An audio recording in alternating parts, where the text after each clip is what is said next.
warahmatullahi wabarakatuh. Perkenalkan, nama saya P. Susandi. Saya dari D4 Manajemen Perkebunan. Di sini saya akan menjelaskan materi tentang integrasi. Integrasi itu kebanyakan orang mengatakan bahwa sama dengan kejujuran. Padahal integrasi itu lebih daripada kejujuran. Integrasi itu ialah memegang prinsip-prinsip kuat dan bermoral, termasuk kejujuran. Oke, di sini saya akan menjelaskan 3 cara membangun integrasi. Kalau teman-teman mau menambahkan, silahkan. Yang pertama, pemahaman.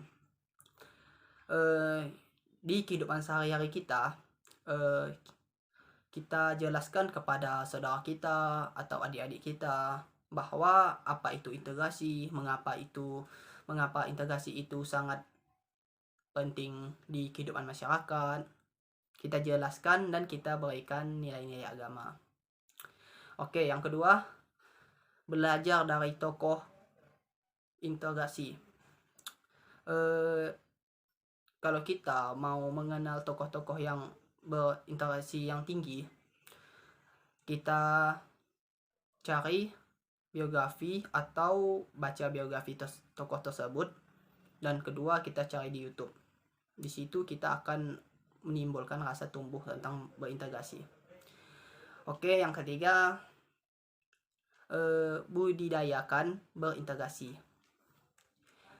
Dimanapun, lingkungan keluarga, lingkungan sekitar, atau di lingkungan kampus, biasakan memegang teguh prinsip-prinsip moral, kejujuran, yang menimbulkan rasa berintegrasi yang tinggi, sehingga kita bisa menimbulkan rasa perintah ajaran kepada saudara-saudara kita. Itulah penjelasan saya tentang integrasi. Kalau ada kata saya yang kurang enak didengar, saya mohon maaf. Oke, selanjutnya akan dijelaskan oleh teman saya tentang integrasi juga, yaitu bernama Anggit Laksito. Di sini saya ucapkan wassalamualaikum warahmatullahi wabarakatuh.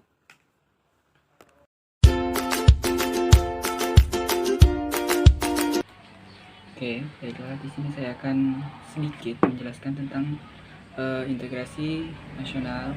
Mudah-mudahan yang melihat video ini dapat memahami sedikit tentang integrasi nasional. Integrasi nasional itu adalah penyatuan atau pembauran suatu bangsa sehingga menjadi satu kesatuan yang utuh. Kita sebagai warga Indonesia harus memahami apa itu integrasi nasional. Integrasi nasional tadi itu penyatuan atau pembauran suatu bangsa sehingga menjadi kesatuan yang utuh. Untuk mewujudkan integrasi nasional ini, kita sebagai warga negara Indonesia harus tidak boleh membeda-bedakan antara suku, ras, agama, dan budaya. Jadi penyatuan di sini adalah penyatuan berbagai macam budaya, ataupun bisa kita bilang penyatuan dari segi pandangan. Jadi kita sebagai warga Indonesia tidak boleh saling membeda-bedakan apakah dia suku Jawa atau Dayak atau Melayu. Itu tidak boleh saling menjatuhkan satu sama lain, karena kita harus mewujudkan integrasi nasional ini. Namun kenyataannya pada zaman sekarang integrasi nasional ini belum terlaksana sepenuhnya, karena kita masih melihat banyak antara teman-teman kita yang masih belum mengerti, sehingga masih banyak terjadi olo-olo antar suku atau menghina suku lain atau ras atau agama lain. Jadi saya berharap siapapun yang melihat video ini dapat memahami apa itu integrasi nasional. Sekian dan terima kasih.